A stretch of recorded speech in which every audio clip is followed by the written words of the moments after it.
ലഭിച്ചിടുന്നതൊന്നാമതായി. മറ്റുള്ള ഭാഷകൾ കേവലം ധാത്രിമാർ, മർത്യനു പെറ്റമ്മതൻ ഭാഷതാൻ.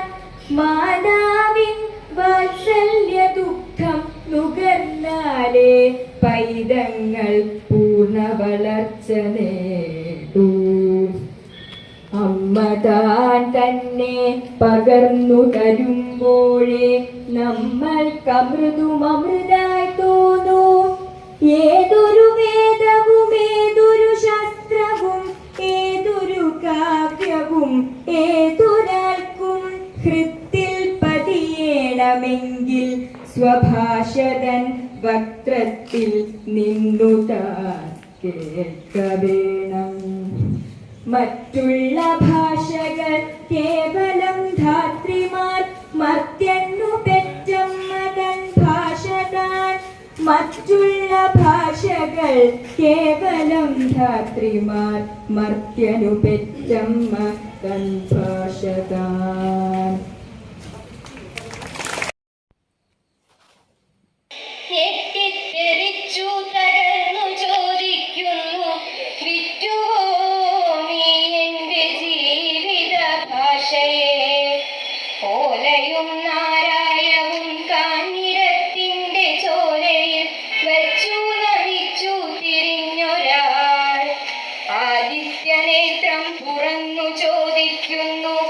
ഏതു കടലിലെറിഞ്ഞു നീ ഭാഷയെ? ചിഞ്ചിലം നിന്നു ചിലങ്കകളൂരിട്ട് നെഞ്ചത്തു കൈവച്ചു ചോദിക്കയാണൊരാൾ, ചുട്ടുവോ നീ എന്റെ കേരള ഭാഷയെ? വീണപൂവിന്റെ ശിരസ് ചോദിക്കുന്നു, പ്രേമ സംഗീത തപസ് ചോദിക്കുന്നു, ചിത്രയോഗത്തിൽ അഭസ് ചോദിക്കുന്നു, മണിനാഥമാർന്ന മനസ്സു ചോദിക്കുന്നു, പാടും പിശാചു ശപിച്ചു ചോദിക്കുന്നു, പന്തങ്ങൾ പേറും കരങ്ങൾ ചോദിക്കുന്നു, ഉത്തരിച്ചുണ്ടയായി ഗോവിന്ദ ചിന്തകൾ പുസ്തകം വിട്ടു തഴച്ചു ചോദിക്കുന്നു. എവിടെ എവിടെ സഖ്യപുത്രി മലയാളം, എവിടെ എവിടെ സ്നേഹപൂർണ മലയാളം.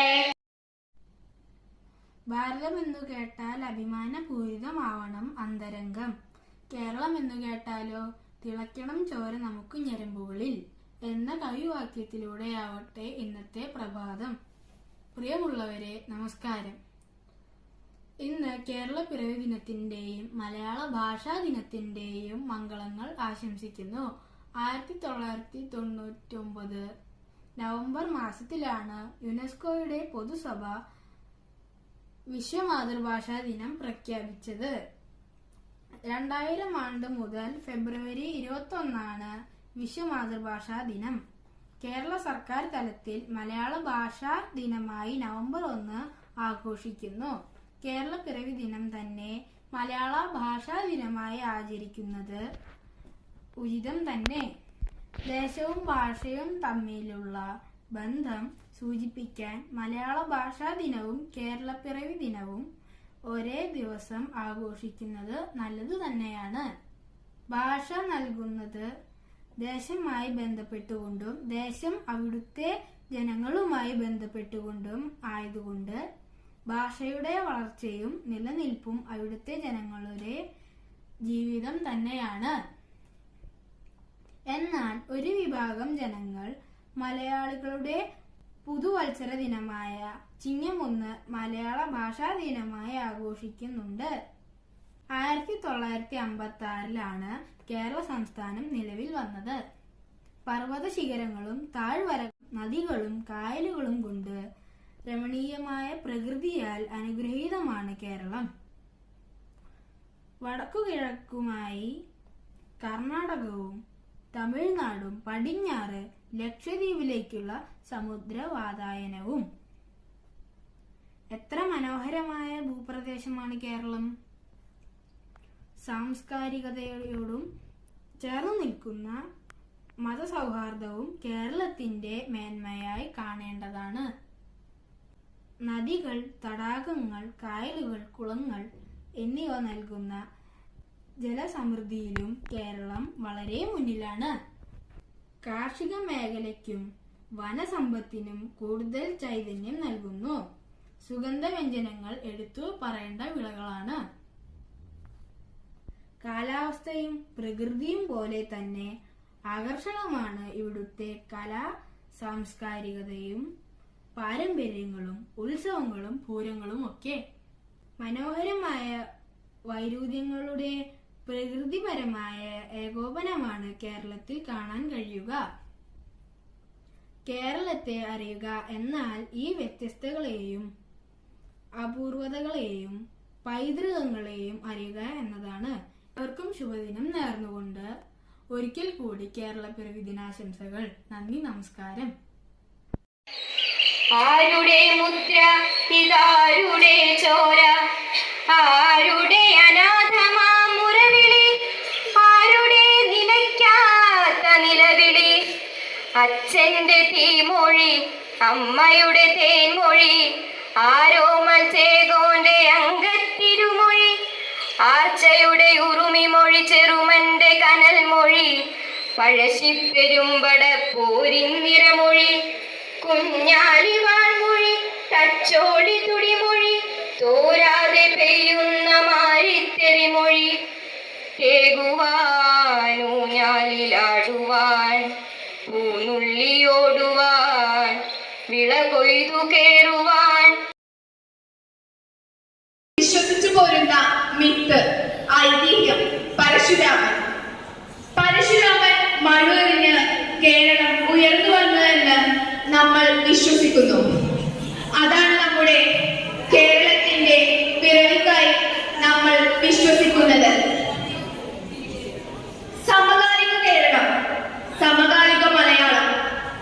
കേരളത്തിന്റെ സമകാലിക സ്ഥിതി ഇന്ന് വളരെ മോശമായി കൊണ്ടിരിക്കുകയാണ്.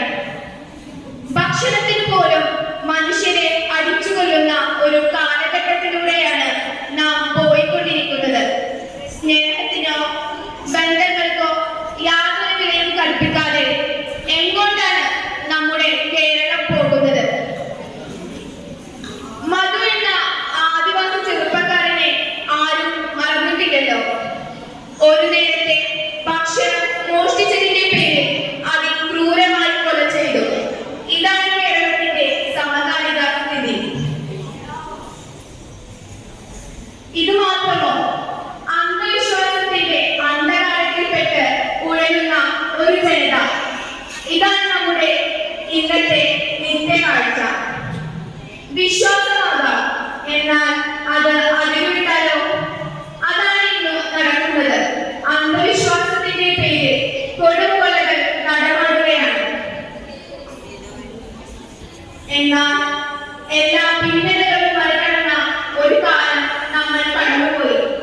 കോവിഡ് മഹാമാരി ജാതി മത വർഗ വ്യത്യാസങ്ങളൊന്നുമില്ലാതെ നമ്മൾ ഒറ്റക്കെട്ടായി നിന്ന സമയം. ഇതും കേരളത്തിന്റെ ഒരു ചിത്രം തന്നെയാണ്. പ്രണയമെന്ന വിശുദ്ധ വികാരത്തെ ഇന്ന് ആസിഡ് കൊണ്ട് വ്രണപ്പെടുത്തുന്ന തലമുറ. വെറുതെയല്ല, സ്വാമി വിവേകാനന്ദൻ കേരളത്തെ ഒരു ഭ്രാന്താലയം എന്ന് വിശേഷിപ്പിച്ചത്. ഇതിനൊക്കെ ഒരു ആദ്യകരണം. അതായിരിക്കണം നമ്മൾ ഇന്നേ ദിവസം ചിന്തിക്കേണ്ടത്. സ്നേഹത്തിനും ബന്ധങ്ങൾക്കും മൂല്യം കൊടുക്കുന്ന ഒരു തലമുറ ഉയർത്തുവരണം. അതാണ് ഇന്നത്തെ നമ്മുടെ ചിന്ത. എല്ലാവർക്കും കേരളപ്പിറവി ദിനാശംസകൾ നേർന്നുകൊണ്ട് നിർത്തുന്നു. നന്ദി.